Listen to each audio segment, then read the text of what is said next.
नमस्कार दोस्तों, जहाजी study IQ में आप लोगों का स्वागत है। आज हम लोग समास में बहुव्रीहि समास के ऊपर चर्चा करेंगे। वो हम आपको बताते हैं बहुव्रीहि समास होता क्या है। ठीक है, किसे कहते हैं हम लोग बहुव्रीहि समास। ठीक है, तो बहुव्रीहि समास कहते हैं अन्य पदार्थ प्रधानों अब बहुव्रीहि, अन्य पदार्थ प्रधानों बहुव्रीहि, अर्थात जिस समास का अन्य पद की प्रधानता हो, जिस समास में अन्य पद की प्रधानता हो, उसे हम क्या कहेंगे? बहुव्रीहि समास कहते हैं। देख लेते हैं। अन्य पदार्थ प्रधानों, अन्य पदार्थ प्रधानों बहुव्रीहि, बहुव्रीहि अर्थात जिस समास में अन्य पद की प्रधानता हो, किसकी प्रधानता हो? अन्य पद की प्रधानता हो, उसे हम लोग क्या कहेंगे? बहुव्रीहि समास कहते हैं। ठीक है, लिख लेते हैं। जिस समास में अन्य पद की प्रधानता हो, उसे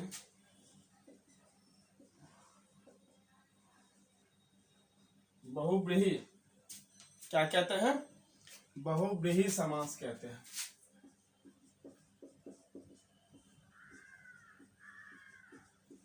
बहुव्रीहि समास कहते हैं।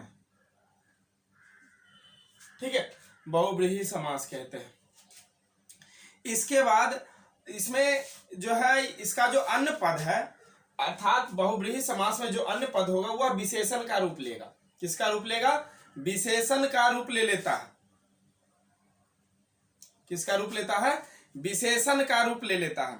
और इसमें होता क्या है कि इसका लिंग वचन और पद आदि, ये सब जो लिंग वचन ये सभी आदि जो रहते हैं वह किसके अनुसार रहता है? पद के अनुसार होगा। किसके अनुसार होगा? पद के अनुसार होगा। अर्थात समास का जो दो पद होगा, अर्थात वही दोनों पद उसका लिंग वचन आदि ये सभी चीज निर्धारित करेगा। ठीक है, वही उसको निर्धारित करता है। जैसे इसमें हमने क्या कहा अभी कि इसका अन्य पद क्या बन जाता है? विशेषण बन जाता है। इसका अन्य पद अर्थात अन्य पद जो होगा, अन्य पद विशेषण बन जाता है। विशेषण बन जाता है। और इसका जो है लिंग वचन आदि, लिंग वचन आदि इसी से इसका निर्धारित होता है। इसी से इसका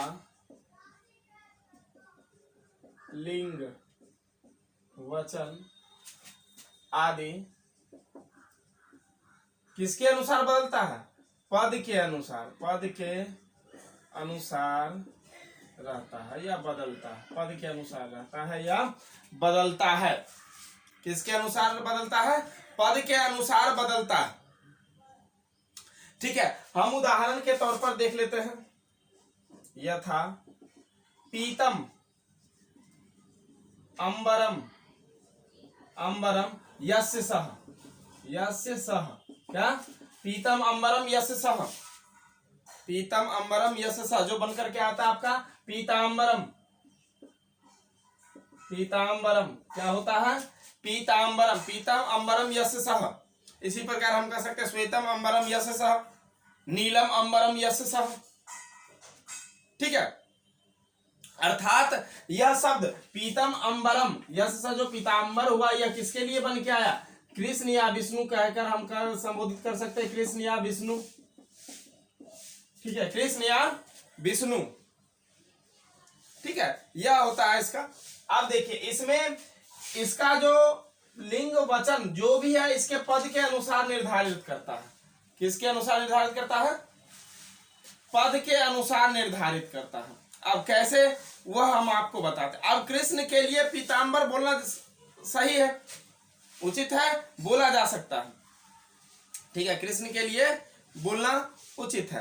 अब इसका जब हम विग्रह करते हैं, यह जो हमने बताया कि पीतम अंबरम यस्य सह तस्य पीतांबरस्य अर्थात कृष्णस्य, यह हमने कहा ना पीतम अंबरम यस्य सह अर्थात पीतांबरस्य, अर्थात पीतांबरस्य, जो क्या कहलाता है, कृष्ण, कृष्णस्य कहलाता है। तो इसी प्रकार हमने अभी बताया श्वेतम अंबरम, नीलम अंबरम, ये सब दिगम अंबरम, दिगंबर होता है ऐसा, ठीक है। ये हो गया आपका बहुव्रीहि समास, बहुव्रीहि समास। अब हमें यह देखना है, हमें बताना यह है कि बहुव्रीहि और कर्मधाराएं में क्या अंतर है, बहुव्रीहि और कर्मधाराएं में क्या अंतर है। बहुव्रीहि और कर्मधारय, कर्मधारय में अंतर, ठीक है। क्या अंतर होगा बहुव्रीहि समास और कर्मधारय समास में, क्या अंतर होगा, देखिए। तो बहुव्रीहि समास, तो सबसे पहले हम देखते हैं बहुव्रीहि और कर्मधारय में क्या अंतर है। तो कर्मधारय में कहता है विशेषण विशेष्य का होता है, कर्मधारय में विशेषण विशेष्य का समास होता है। किसका समास होता है, कर्मधारय में, कर्मधारय में विशेषण विशेष्य का समास होता है, समास होता है। जबकि बहुव्रीहि समास में अन्य पद की प्रधानता होती है। किसकी प्रधानता होती है, बहुव्रीहि समास में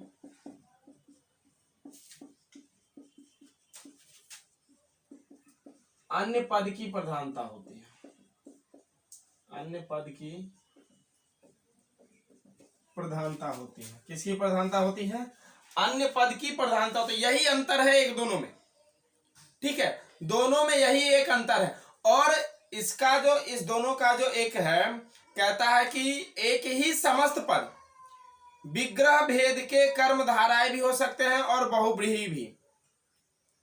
एक ही समस्त पद, एक ही समस्त पद विग्रह भेद के कर्मधाराएं भी हो सकते हैं, कर्मधाराएं भी हो सकते हैं और बहुव्रीहि भी। अर्थात कर्मधाराएं का जो विग्रह भेद होगा वही बहुव्रीहि का होगा। अब यह जो समस्त, अर्थात ये जो आपका पीतांबरम समस्त पद बना है, अगर हम इसको यहां पर लेते हैं कर्मधाराएं और इसमें बहुव्रीहि में अंतर बताने के लिए, तो इसका जो विग्रह भेद होगा वह दोनों एक समान होगा, कर्मधाराएं भी होगा और बहुव्रीहि भी होगा। क्या होगा, कर्मधाराएं भी होगा और बहुव्रीहि भी होगा। जैसे पीतांबर, हमने यही कहा, जैसे पीतांबरम का जो अगर हम लेते हैं पीतम अंबरम, पीतम अंबरम, यहां जो हमने लिखा यस सौ को छोड़ देते हैं, पीतम अंबरम पीतांबरम, पीतम अंबरम पीतांबरम, यह हो गया आपका कर्मधाराय का पीतम अंबरम पीतांबरम, पीतांबरम। वही फिर पीतम अंबरम यश सह, पीतम अंबरम यश तम पीतांबरम, यह हो जाता है आपका, यह जो यहाँ पर है, यह उदाहरण जो दिया गया है, ये उदाहरण, ये आपका बहुव्रीहि का उदाहरण समझ में आ जाता है। ये उदाहरण आपका किस में आ जाता है, बहुव्रीहि के उदाहरण में आ जाता है। तो हम, अर्थात इस दोनों का अर्थ पीले रंग के कपड़े से है। किसका है, यहां भी पीतांबरम, विष्णु और कृष्ण हम कह सकते हैं, यहां भी वही बात है। तो दोनों में अर्थ एक समान हो, दोनों का अर्थ एक समान होगा, ठीक है, दोनों का अर्थ एक समान रहता है। तो ये हमने देखा बहुव्रीहि समास और बहुव्रीहि और कर्मधारा में अंतर। अब हम लोग देखेंगे कि बहुव्रीहि के कितने भेद होते हैं, बहुव्रीहि के कितने भेद होते हैं। अब हम लोग देखते हैं बहुव्रीहि समास के भेद। बहुव्रीहि समास के बहुत सारे भेद हैं, निम्नलिखित भेद हैं, जिसमें आपका सबसे पहला कौन सा है, समानाधिकरण बहुव्रीहि, समानाधिकरण बहुव्रीहि। अब इसमें क्या था कि कहता है इस समास का, जिस समास में प्रथम पद विशेषण में हो, प्रथम पद विशेषण में हो और बाद वाला अर्थात दूसरा पद विशेष्य हो। क्या हो? विशेष्य हो। और समस्त पद अन्य पदार्थ, समस्त पद में अन्य पद की प्रधानता हो। प्रथम पद विशेषण होना चाहिए, दूसरा पद विशेष्य, तथा जो समस्त पद होगा उसमें अन्य पद की प्रधानता होनी चाहिए। किसकी प्रधानता होनी चाहिए? अन्य पद की प्रधानता होनी चाहिए। उसे हम लोग क्या कहते हैं? समानाधिकरण बहुब्रीहि। देख लेते हैं, जिस समास में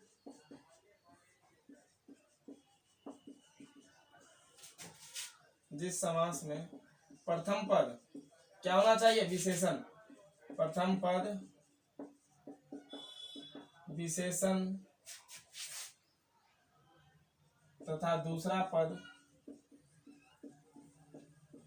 विशेष्य और समस्त पद में अन्य पद की प्रधानता हो। किसकी प्रधानता हो? अन्य पद की प्रधानता हो। उसे हम क्या कहते हैं? समानाधिकरण कहते हैं। उसे समानाधिकरण बहुब्रीहि कहते हैं।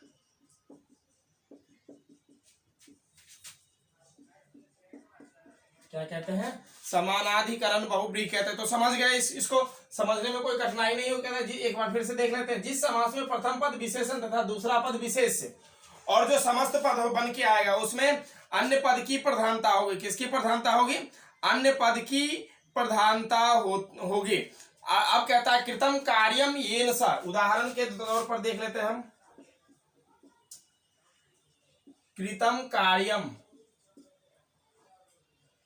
येन सह,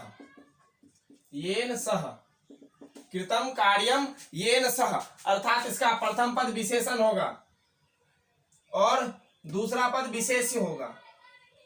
दूसरा पद विशेष। अब जब इस दोनों पद को हम जोड़ेंगे, जो समस्त पद बन के आएगा उसमें अन्य पद की प्रधानता होगी। यह बनकर क्या आएगा? कृत कार्य। क्या बनकर आएगा? कृत कार्य। क्या बन के आया? कृत कार्य। अब इस यहां पर कृत शब्द कार्य का विशेषण है। यह जो कृत शब्द है, ये जो कृत शब्द है वो कार्य का विशेषण है। कार्य शब्द जो दिया गया, कार्य इसका विशेषण है कृत शब्द। ठीक है। और पूरा समस्त अन्य पदार्थ जो है, पूरा समस्त अर्थात यह जो है कृत कार्य, यह समस्त पद जो है इसमें इस समस्त पद की प्रधानता है। किसकी? समस्त पद की प्रधानता है और विशेषण है। यह क्या है? विशेषण। समस्त पद में प्रधान है और यह क्या है? विशेषण है। क्या है? विशेषण है। ठीक है। और इसके बाद कृतकार्य पद किसी पुरुष के लिए प्रयुक्त किया जाता है। किसके लिए? यह जो कृत कार्य है किसी पुरुष के लिए प्रयुक्त हुआ है यहाँ पर, ना कि स्त्री जाति के लिए, पुल्लिंग के लिए, पुरुष जाति के लिए यहाँ पर इसका बोध किया गया है। बहुब्रीहि समास में, बहुब्रीहि समास के अंतर्गत जो होता है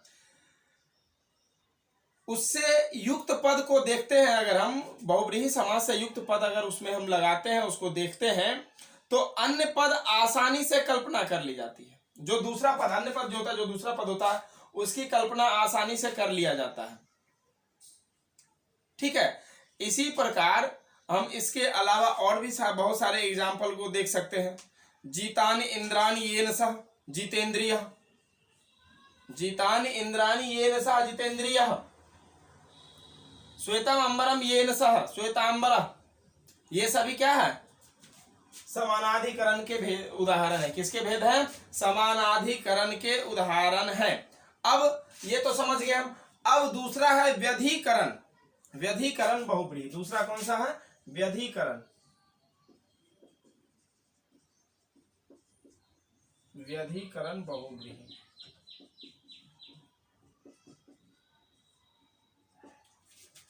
समानाधिकरण हमने देख लिया। अब हम व्यधिकरण पर देखते हैं। व्यधिकरण में है, इसके जितने भी पद होंगे वह अलग अलग विभक्ति में होंगे। व्यधिकरण में जितने भी पद होंगे वह अलग अलग विभक्ति में बांटे जाएंगे। ठीक है। इसके पदों में भिन्न भिन्न विभक्ति रहती है और विशेष विशेषण जो होता है वह उसका भाव नहीं रहता, और विशेष विशेषण का भाव नहीं रहता। ठीक है, इसमें हम लिख लेते हैं, इसमें जितने भी पद होंगे वह भिन्न भिन्न विभक्ति में होंगे। कैसे होंगे? भिन्न भिन्न पदों में भिन्न भिन्न विभक्ति के पद होंगे। इनके पदों में भिन्न भिन्न विभक्ति होती है, भिन्न भिन्न विभक्ति होती है, अलग अलग, अर्थात दो पद है तो दो अलग अलग विभक्तियां होंगी। ठीक है, दो अलग अलग विभक्तियां होंगी, और विशेष विशेषण भाव नहीं रहता है इसमें, और विशेष विशेषण भाव नहीं रहता है।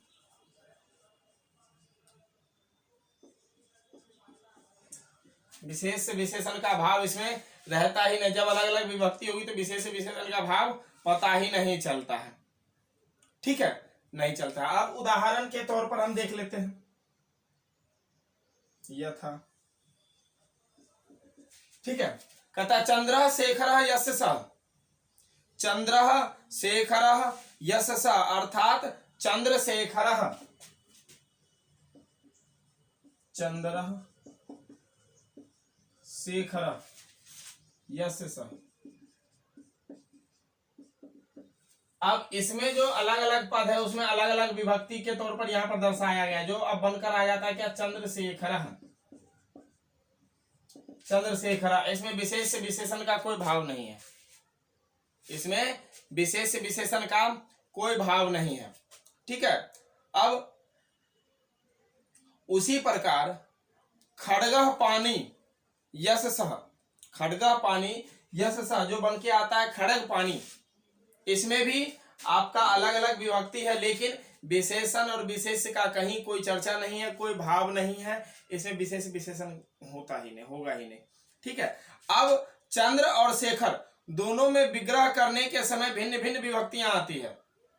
जब यह चंद्रशेखर है, इसको जब हम इसका विग्रह करेंगे तो दोनों में अलग अलग विभक्तियां आएंगी, दो पद होंगे जो दोनों में अलग अलग विभक्तियां आएंगी। ठीक है, अब ये हो गया इसका दूसरा बहुव्रीहि समास का दूसरा व्यधिकरण बहुव्रीहि। अब इसका तीसरा भेदक कर्म व्यतिहार बहुव्रीहि। तीसरा कौन सा है? कर्म व्यतिहार। कर्म व्यतिहार बहुव्रीहि।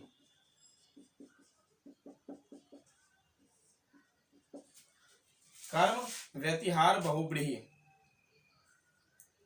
ठीक है, अब इसमें इसका मतलब यह होता है कि वृद्ध का बोध कहीं अगर किया जाता है, वृद्ध शब्द का बोध अगर कहीं किया जाता है तो उसमें तृतीयांत और सप्तन्त्यंत अर्थात तृतीया और सप्तमी विभक्ति उस पद के साथ लगा हुआ रहता है। उस पद में तृतीया और सप्तमी विभक्ति का समास होगा। किसका? वृद्ध शब्द का कहीं उपयोग किया गया होगा तो उस पद में तृतीया और सप्तमी विभक्ति का प्रयोग किया जाएगा। किसका? सप्तमी विभक्ति का समास होता है, उसे कर्म व्यतिहार बहुव्रीहि कहते हैं। ठीक है, लिख लीजिए। वृद्ध शब्द का प्रयोग होने पर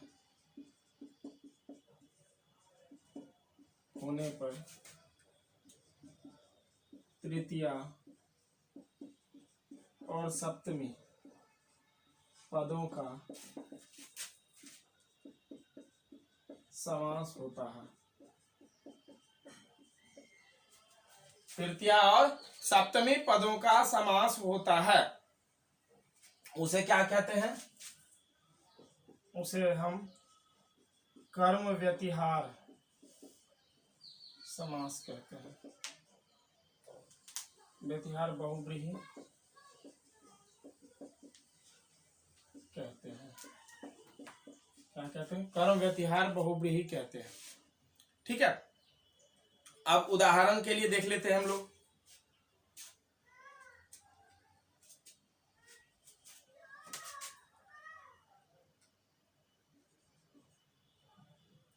यहाँ पर वृद्ध नहीं युद्ध दीजिएगा, ठीक है, वृद्ध नहीं होगा युद्ध होगा। युद्ध शब्द का प्रयोग होने पर तृतीय और सप्तमी पदों का समास होता है, जिसे हम लोग कहते हैं कर्म व्यतिहार बहुव्रीहि समास कहते हैं। अब उदाहरण के लिए देख लेते हैं, केसेषु गृहीत्वा इदं युद्धम प्रवृत्तम इति। केसेषु गृहीत्वा, केस मतलब केस, गृहीत्वा मतलब पकड़कर, जो युद्ध करता है, केस पकड़कर युद्ध करने वाला, केसा केसी जिसे कहते हैं, केसा केसी, ठीक है। उदाहरण देख लेते हैं। केसेषु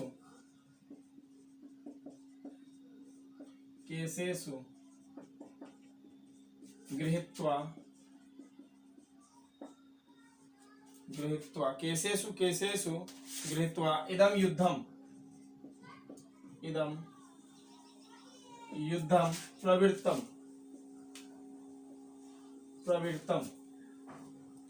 प्रवृत्तम इति। क्या होगा? केसा केसी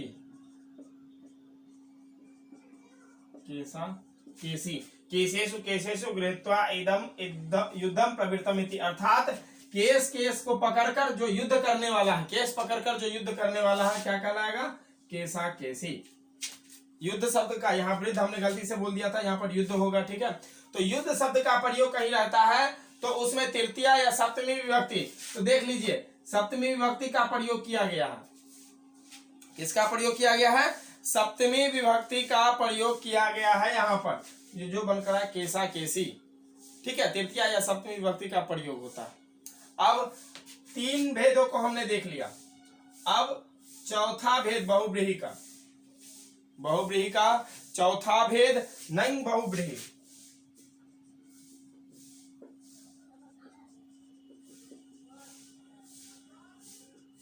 ठीक है, अब इसका मतलब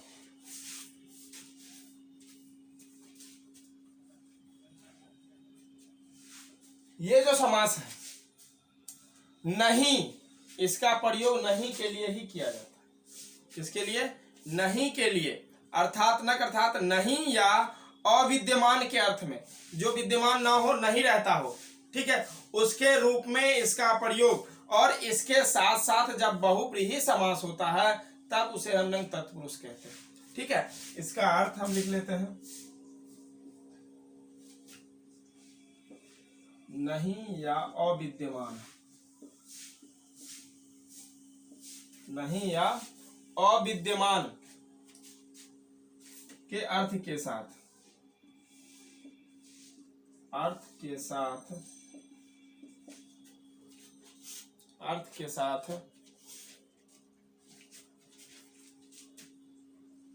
में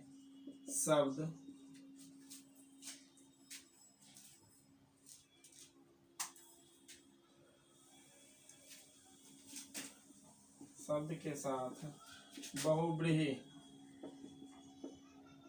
बहुव्रीहि समास होता है,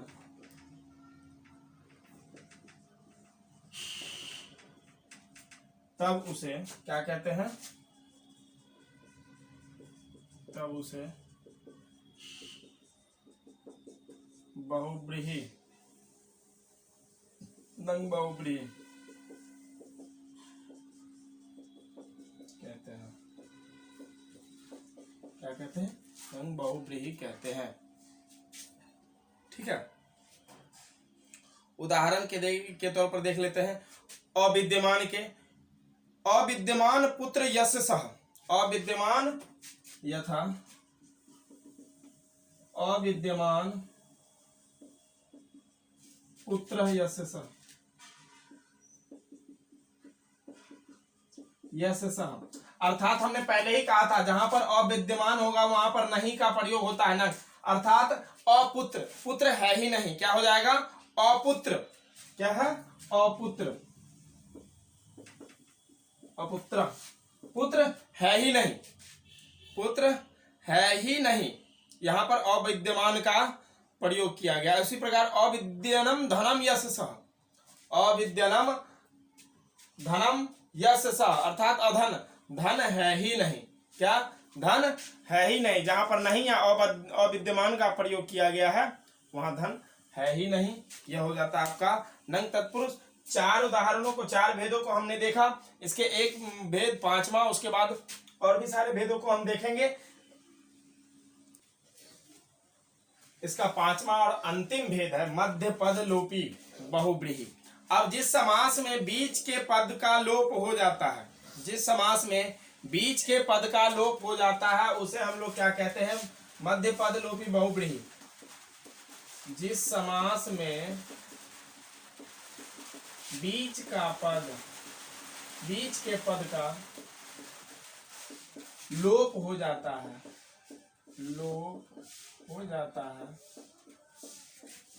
उसे मध्य पद लोपी बहुब्रीहि कहा जाता है। बहुब्रीहि कहते हैं। ठीक है। अब दो पदों के बीच में जो एक पद होता है उस पद का लोप हो जाना क्या कहलाता है? मध्य पद लोपी बहुब्रीहि समास कहते हैं। अब जैसे निर्गतम धनम यथा, निर्गतम धनम यस्मात्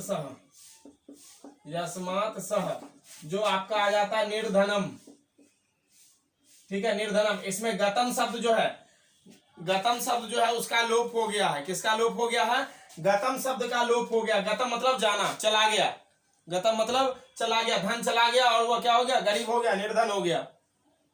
ठीक है। इसके साथ, इसके बीच के पद के साथ साथ इसकी अमीरी भी ले गई, ये बेचारा गरीब हो गया अब। ठीक है। तो निर्गतम धनम यस्मात् सह अर्थात निर्धनम, नी वैसा ही रह जाएगा, धनम वैसा ही रह जाएगा, यस्मात् सह की जगह आ जाए और गतम जो है वह चला गया, उसका लोप हो गया। तो वही होता है मध्य पद लोपी।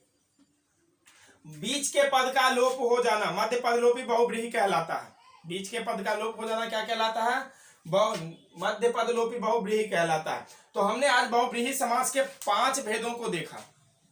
आप लोग समझ गए होंगे क्योंकि यह भी बहुत आसान समास है, इसको भी समझने में कहीं से कोई दिक्कत नहीं होगा। और हम अपने दूसरे क्लास में इसी बहुब्रीहि से के संबंध में कुछ विशेष बातें बताई गई है, वह भी मैं आपको बतलाऊंगा। ठीक है। फिलहाल के लिए आप इस 5 भेदों को देखिए, लिखिए और उसको समझिए। तब तक के लिए धन्यवाद।